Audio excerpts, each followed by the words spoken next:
English నేర్చుకోవడం అనర్గళంగా మాట్లాడడం మీ కల? వెంటనే కాల్ చేసి క్లాసెస్‌కి రిజిస్టర్ అవ్వండి. నమస్కారం, నేను మీ సంగీత. మంచిర్యాల జిల్లా నెన్నెల మండలం గంగారం గ్రామంలో తల్లి వల్ల ప్రాణాలు వదిలిన కొడుకు.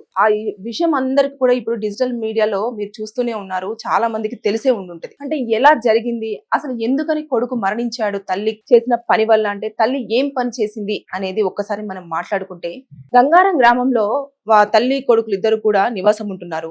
అయితే ఆ తల్లికి అదే గ్రామంలో నివసిస్తున్న ఇంకొక వ్యక్తితో అక్రమ సంబంధం పెట్టుకోవడం జరిగింది. అంటే కొన్ని రోజుల వరకు అసలు కొడుకుకి తెలియకుండానే ఆవిడ తన రిలేషన్షిప్ ని కంటిన్యూ చేస్తూ వచ్చింది. కానీ ఒక రోజు అనుకోకుండా, అంటే ఈ 2 days బ్యాక్ అతను అనుకోకుండా ఇంటికి రావడంతో తల్లి ఉన్ని ఆ ఇంకొక వ్యక్తి బెడ్ పైన కొడుకు చూడని పొజిషన్ లో కనిపించడంతో ఒకేసారిగా ఆయన తట్టుకోలేకపోయాడు. వెంటనే అక్కడి నుంచి వెళ్ళిపోవడం జరిగింది. తర్వాత ఎవరు ఇంట్లో లేని సమయంలో అతను గడ్డి మందు తాగేసి మరణానికి పాల్పడ్డాడు. వెంటనే ఇంకా తెలిసిన వాళ్ళు ఏమో జరిగింది, వీడెందుకో ఇలా చేస్తున్నాడు అని చెప్పేసి తెలిసిన వెంటనే హుటాహుటిన హాస్పిటల్కి తీసుకెళ్లారు. చికిత్స పొందుతూ, అంటే డాక్టర్స్ కూడా చాలా ప్రయత్నం చేశారు. అతను మందు తాగిన తర్వాత తీసుకువెళ్లే టైంలోనే కొంచెము లేటుగా హాస్పిటల్కి రీచ్ అవ్వడం వల్ల కూడా బాడీలో అప్పటికే అతను తాగిన గడ్డి మందు అంతా కూడా పాస్ అవ్వడం జరిగింది. ఎంత బయటికి కక్కించినా కూడా అది ఇంకా బాడీలో ఉండిపోయి అతను మరణించడం జరిగింది. కానీ మరణించే ముందు మాత్రం అతని చావుకు కారణం ఎవరు అనేది చాలా స్పష్టంగా చెప్పడం జరిగింది. అతను అంత సీరియస్ కండిషన్ లో ఉన్నా కూడా, నేను చనిపోవడానికి కారణం నా తల్లి, అలాగే నా తల్లి అక్రమ సంబంధం పెట్టుకున్న వ్యక్తే దీనికి కారణం అని చెప్పేసి చాలా క్లియర్ గా తన మరణ వాంగ్మూలం ఇవ్వడం జరిగింది.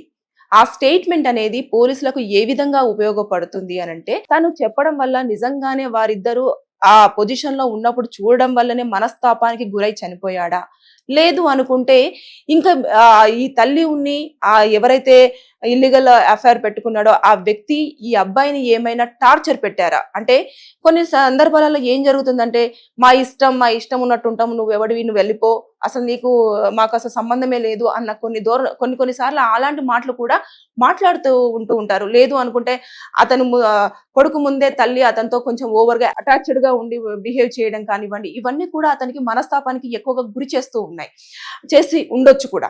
అంటే ఏదేమైనా సరే కానీ మనకైతే ముందు మనకి తెలిసింది ఏంటంటే, పోలీసులు చెప్పిన దాని ప్రకారం కానివ్వండి, అలాగే అతను ఏదైతే చనిపోవడానికి ఇంకా చనిపోతాను అన్న టైంకి బిఫోర్ ఆయన ఒక స్టేట్మెంట్ ఇవ్వడం కానీ, అదంతా కూడా ఏమనుందంటే వాళ్ళిద్దరి సంబంధం వల్లనే నేను అది చూడలేక చనిపోయాను అని చెప్పేసి అన్నారు. కానీ ముందు గతంలో ఏం జరిగింది అనేది పూర్తి వివరాలు కూడా ఎన్ని సంవత్సరాల నుంచి వీళ్ళకు ఇల్లీగల్ అఫైర్ ఉంది, అలాగే కొడుకుకి తల్లికి ఏమైనా మనస్పర్ధాలు అనేవి ఇప్పటికే కంటిన్యూ అవుతున్నాయా ఇన్నర్ గా, అంటే బయటికి ఎలా ఉన్నారనేది తెలియదు. కానీ ఏం జరిగింది, ఒకవేళ లేదు అంటే ఇతనేమన్నా కొడుకు ఏమైనా ఎవరైతే తల్లితో సంబంధం పెట్టుకున్నాడో ఆ వ్యక్తికి వార్నింగ్ లాంటివి ఇవ్వడం కానివ్వండి, లేదంటే అతనైనా ఈ అబ్బాయిని చూసి కొట్టడం కానివ్వండి, లేదంటే వార్నింగ్ ఇవ్వడం కానివ్వండి, ఇలాంటివి ఏమైనా వారి ముగ్గురి మధ్యలో ఘర్షణ వాతావరణము ఏమైనా ఎప్పుడైనా చోటు చేసుకుందా, ఇలాంటివన్నీ కూడా మొత్తం పూర్తి స్థాయిలో దర్యాప్తు అనేది కొనసాగుతుంది. ఎందుకు అనంటే, ఇప్పుడు చూసుకుంటే ఊరు మొత్తం, అంటే ఆ గంగారం మొత్తం కూడా ఎవరైతే తల్లి సంబంధం పెట్టుకుందో ఆ వ్యక్తి ఇంటి ముందరికి వెళ్ళి చాలా రచ్చ చేసేస్తున్నారు. అంటే మొత్తం అతనికి సంబంధించిన ప్రాపర్టీని డ్యామేజ్ చేయడం కానివ్వండి, అలాగే అతన్ని బయట తీసుకొచ్చేసి నువ్వే నీ ప్రవర్తన వల్లనే నువ్వు ఆవిడ దగ్గరికి వచ్చేసి సంబంధం పెట్టుకోవడం వల్లనే కొడుకును కోల్పోయింది అని చెప్పేసి చెప్పడం కానివ్వండి, ఇవన్నీ కూడా అతన్ని నిలదీస్తున్నారు. కానీ ఇక్కడ తప్పెవరిది అంటే, ప్రధానంగా మాట్లాడుకోవాలంటే తల్లిది. అంటే చేతికి అందొచ్చిన కొడుకు, ఇంకా రేపో మాపో ఉద్యోగంలో చేరబోయే కొడుకు ఉండగా కూడా, అంటే కొడుకు తప్పు చేస్తే సరిదిద్దాల్సిన తల్లే తప్పు చేయడానికి అడుగు వేసింది అని అంటే, దీనికి అంటే ఆవిడ ఇంటెన్షన్ ఏదో అయినప్పటికీ కూడా తను తప్పు చేయకూడదు. ఒకవేళ గనక ఆ వ్యక్తి నచ్చి ఉంటే, ఒకవేళ వివాహం కాకపోయి ఉంటేనేమో కొడుకుతో మాట్లాడి, ఇలా నేను అతనితో ఇలా ఉంది నాకు సంబంధం, నేను పెళ్లి చేసుకోవాలనుకుంటున్నాను, పెళ్లి చేసుకోవాలి, ఏదేమైనా చెయ్యు అని చెప్పేసి అన్నా అడిగి ఉండాలి.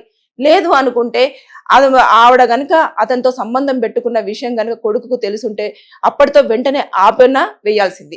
ఎందుకంటే సొసైటీలో తల్లిదండ్రుల ప్రవర్తనను బట్టే పిల్లలకు రెస్పెక్ట్ అనేది ఉండడం జరుగుతుంది. ఇక్కడ అతను చనిపోవడానికి వచ్చాడు అంటే, ఆ సంఘటన చూసిన వెంటనే మనస్తాపానికి గురై ఉండకపోవచ్చు అనేది నేను అనుకునే ఆలోచన. ఎందుకు అనంటే, మనము ఏదైనా ఒక విషయాన్ని పదే పదే ఆలోచించడం కానివ్వండి, లేదంటే ఆ విషయం పదే పదే మన ముందు జరగడం కానివ్వండి, లేదంటే ఆ విషయం కోసం కొన్ని ఘర్షణలు జరగడం కానివ్వండి, ఇలాంటివి జరిగిన నేపథ్యంలో ఏమవుతుందంటే మనం ఎక్కువ ఆలోచన అనేది దాని మీదనే ఆలోచించి జీవితం ఎందుకు, మేము చెప్పిన ఎవడు కూడా వినట్లేదు, ఎవరు కూడా నన్ను పట్టించుకోవట్లేదు, నా మాటకు వాల్యూ లేదు, నాకు వాల్యూ లేదు అనుకున్నప్పుడు మాత్రమే, అంటే వారి ఎమోషన్కి కానివ్వండి, వాళ్ళ ఫీలింగ్స్ కానివ్వండి, వాళ్ళ లవ్ కి కానివ్వండి, ఈ రెస్పెక్ట్ ఇవ్వలేను అనుకుంటున్నప్పుడు మాత్రమే ఇలాంటి సంఘటనలు ఎక్కువ చోటు చేసుకుంటాయి. ఎందుకంటే ఇక్కడ తల్లి కొడుకు మధ్యలో ఉన్న బంధాన్ని ఎవరు కూడా డిస్క్రైబ్ చేయలేరు. ఎందుకంటే తల్లి కొడుకులది ఎంత అంటే, ఇక కొడుకుకి చిన్న దెబ్బ తగిలినా కూడా తల్లి తపన పడిపోతూ ఉంటుంది మొత్తం. అంటే అమ్మ బాబోయ్ నా కొడుకు దెబ్బ తగిలింది. అలాంటి తల్లి అన్నోన్ పర్సన్ ని వాళ్ళ నాన్నగారి పొజిషన్ లో పెట్టుకొని ఇలా చేస్తుంది అన్న వల్ల ఆ అబ్బాయి తట్టుకోలేకపోయాడు. వెంటనే ఇమీడియట్ గా అతను ఇంకా నేను ఉండలేను అని చెప్పేసి అనుకున్నాడు. సో ఇదేమైనా సరే కానీ, అంటే ఆవిడ పరకంగా చట్టాలు అన్ని ఉన్నప్పటికీ కూడా, అంటే ఏదంటే ఇష్టం ఉన్న ప్రకారంగా జీవించండి, ఇష్టం ఉన్నది ఉండండి అన్నారు. కానీ ఇక్కడ కొడుకు ఉన్నాడు కాబట్టి కొడుకు ఒక పర్మిషన్ అయినా అవసరం, లేదంటే కుల పెద్దల మధ్యలో మాట్లాడుకోవాల్సిందైనా అవసరం ఉండేది. లేదు అంటే ఆ వ్యక్తితో మనం వివాహం చేసుకొని నాకు ఒక కొడుకున్నాడు, ఆ కొడుకును ఒప్పించుకుందాం అని చెప్పేసి అన్న ఇలాంటివన్నీ మాటలు కూడా అక్కడ ఏమీ లేకుండా ఆమె ఎన్ని సంవత్సరాల నుంచి ఇలాంటి రిలేషన్షిప్ కంటిన్యూ చేస్తుంది, ఇవన్నీ కూడా ఇప్పుడు బయటకు వచ్చే అవకాశాలు మనకు కనిపిస్తున్నాయి. ఎందుకంటే ఇది గతం నుంచి ఎప్పటి నుంచి జరిగింది అనేది మనకు తెలియదు. కానీ ఇప్పుడు ఈ ఇన్సిడెంట్ అబ్బాయి చనిపోయాడు కాబట్టి తెర మీదకి రావడం జరిగింది, దీనికోసం మాట్లాడుకోవడం అనేది జరుగుతుంది. నేను ఇక్కడ పేర్లు కూడా ఎందుకు ప్రస్తావించడం లేదంటే, మనం పేర్లు మాట్లాడి వాళ్ళ గురించి చెప్పుకుంటుంటే వాళ్ళేదో మా పేర్లు వస్తున్నాయి, మేము ఏదో గొప్ప పని చేసినాం అన్నట్టుగా ఫీల్ అయిపోయే కొంతమందిని మనం చూస్తూ ఉంటాం. అందుకోసం అని చెప్పేసి నేను అలాంటి వాళ్ళ పేర్లు నేను దలుచుకోవట్లేదు, నేను ప్రస్తావించను కూడా. ఇంకొకటి ఏంటంటే, నేను ఇప్పుడు ఆ అబ్బాయి ఏదైతే స్టేట్మెంట్ ఇచ్చాడో అది మాత్రం చాలా మెయిన్ గా ఎవిడెన్స్ కాబోతుంది. ఖచ్చితంగా తల్లికి ప్లస్ తర్వాత ఆ వ్యక్తికి కూడా పనిష్మెంట్ పడే అవకాశం ఉంటుంది. రీజన్ ఏంటనంటేను, ఆ అబ్బాయి ఇప్పుడు భూమి మీద లేడు, చనిపోయాడు కాబట్టి అది ప్రైమరీ ఎవిడెన్స్ గా ఉండిపోతుంది. తల్లి చేసిన తప్పు, అంటే తల్లి ప్రవర్తన కొడుకుకి మరణానికి కారణం అంటే, ఆవిడ రేపు సొసైటీలో తలెత్తుకొని ఎలా తిరుగుతుందో ఒక్కసారి ఆవిడే క్వశ్చన్ వేసుకోవాలి.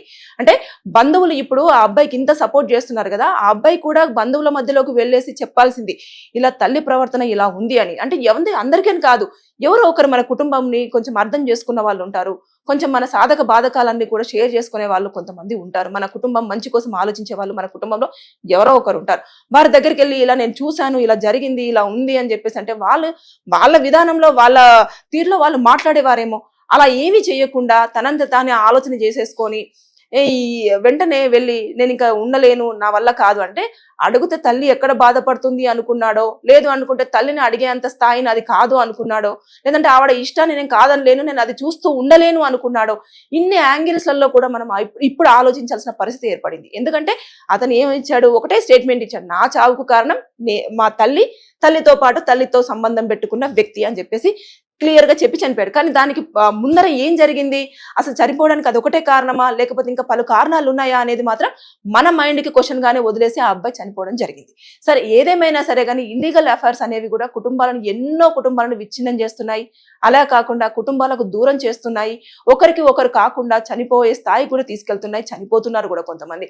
అయినా కూడా వాటిని కొంతమంది ఇప్పటికీ కూడా కుటుంబాన్ని అర్థం చేసుకోకుండా ఏదో 5 నిమిషాలు 10 నిమిషాల సుఖం కోసమైనా ఉండొచ్చు, లేదు అనుకుంటే ఎవరో మనల్ని ప్రేమగా చూస్తున్నారు అంటే వారు ఏదో ఒక అవసరం కోసం వచ్చి వారిని ప్రేమగా చూస్తారే తప్పించి వారు జీవితాంతం ప్రేమగా చూస్తారంటే, ఎవరి దగ్గర కూడా జీవితాంతం ప్రేమ దొరకాలంటే దొరకకపోవచ్చు ఇప్పుడున్న బిజీ షెడ్యూల్లో.